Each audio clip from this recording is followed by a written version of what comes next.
Perfect. How's everyone doing today? All right. So as far as I'd mentioned, my name's Eman Namati. I'm the CEO of SpectraWAVE, and really excited to share the SpectraWAVE story with you today. Our vision here at SpectraWAVE is really to save the lives of patients with cardiovascular disease, the #1 cause of mortality, not just in the US, but globally. And the mission, the work that we're doing every single day is really to bring together the latest in optical and computational methodologies to improve the outcome and treatment for patients with coronary artery disease. So as many of you know, patients who have angina, whether that be chronic or acute, are typically indicated to come in for a diagnostic angiogram. This is performed about over 12 million times a year globally. And here, an interventional cardiologist is evaluating the major arteries of the heart that feed the muscle for any significant stenosis or restriction of blood flow. If they find a blockage, the best path for those patients is to do some type of revascularization, typically angioplasty or nowadays stenting. And in that setting, it's now unequivocal that intravascular imaging for the planning and the optimization of the stent placement provides significantly improved outcomes. And not just, just from a restenting and thrombosis, but all the way through to cardiac death and all-cause mortality, which is an incredible improvement in these patients' lives. Now, in the last 5 years in particular, this field of using intravascular imaging for PCI, percutaneous coronary interventions, has grown in a pretty significant manner. You can see here on the graph on the left, these are a combination of inpatient, outpatient procedures that use intravascular imaging. It's now north of 25% in the US. And this growth has really come from the clinical evidence and the recognition of the improved outcomes. And just in this last 12 months, we now see that the European guidelines have moved intravascular imaging to a 1A recommendation. And just a few weeks ago, the same happened in the United States, which is a really big deal, 1A being the strongest level of recommendation with the greatest level of evidence for a technology or therapeutic in this space. Now, interestingly, the market-leading products that are out there, and you can see this competitive landscape that we've laid out here in this table, the trade-offs that the physicians need to make are across image quality and ease of use. And this has been a big focus for us at SpectraWAVE. We have really pushed the envelope on a core technology called optical coherence tomography, an optical-based structural technique. And we refer to it as deep OCT, based on the improved depth and image quality, as well as the underlying deep learning technology that we've used. We've combined that with spectroscopy for lipid detection, and then just overall have made this procedure a lot simpler. So the device itself, which you'll see right here, is a no prep, no flush catheter. It's a class-leading low-profile device with the longest and fastest pullback of these competitive devices, and it allows for very rapid acquisition of the scan. We have really layered around this core tech a comprehensive set of AI and classical image processing algorithms that truly take the guesswork out in this intraoperative procedure. And because all of the key analysis is done in an automated way, physician can actually do the full analysis within the sterile field at the bedside. And that provides for a very efficient use of this technology.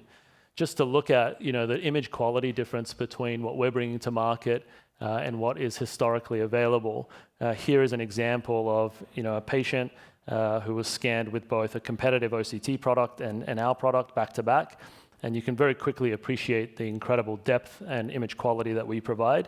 And this is clinically significant. So today, calcium is a big deal for these patients and the interventionalists as they're evaluating how to treat the patient and how to prepare the vessel. And here we can see the full thickness of the calcium. But also the spectroscopy allows the physician to confirm that there's also lipid visible in this frame. Here's another example going head to head.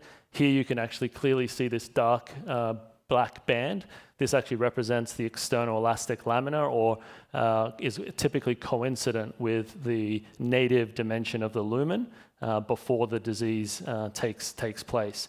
And so this is really critical for stent sizing, because this is what you want to revasc to bring back the normal physiologic flow in this vessel.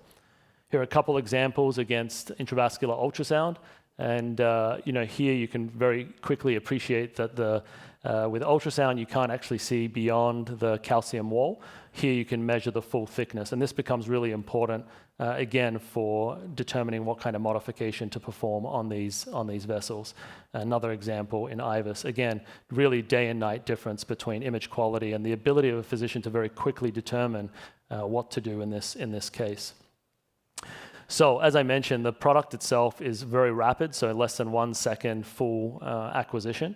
But then within a few seconds, all of the key information is analyzed and presented for the user. Here's an example where a physician has effectively landed in the stenosis and then moved to the left and to the right, to the proximal and to the distal end, and placing flags where they would like to place the edges of the stent. And then the system automatically, as you can see here, determines the full geometric information that's needed to determine the stent size and location. And then this is automatically registered back to the angiography image, providing for very precise guidance in the intervening procedure. Once the stent is placed, they rescan the vessel, and here we automatically determine where the stent is. We calculate the reference diameters and then determine if there's an underexpansion. And you can see that here in the highlighted red zone, which is also automatically co-registered to the angiography system.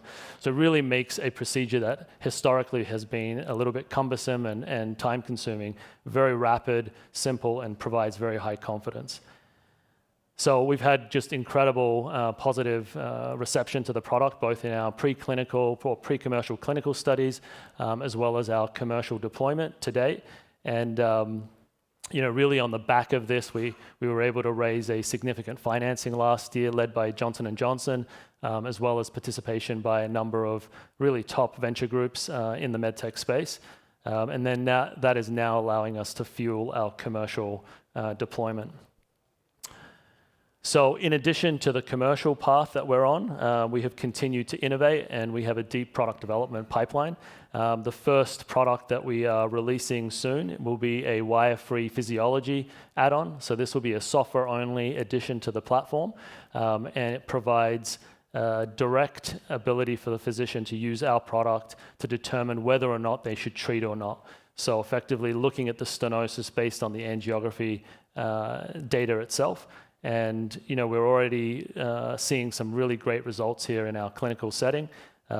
Very commonly seeing this product be used and perform the full end-to-end FFR in less than 60 seconds, which we believe will also be a class-leading product. So just to wrap up here, really incredible product that we've now brought to market. We're in the early commercial phase. Fortunately, had some great support over this last year by our original financing group, and then now this really great coalition. We are taking this product from a best-in-class intravascular imaging and continuing to expand to become really the one-stop and diagnostic hub for the cath lab. So a really exciting area. Couldn't have been done without just an incredible team. Just a quick kind of snapshot of the executive team. So we recently actually added a chief commercial officer, chief financial officer, and chief medical officer to help fuel the growth over the next 24 months. So really excited. Thanks again to LSI for giving us this opportunity to share the story.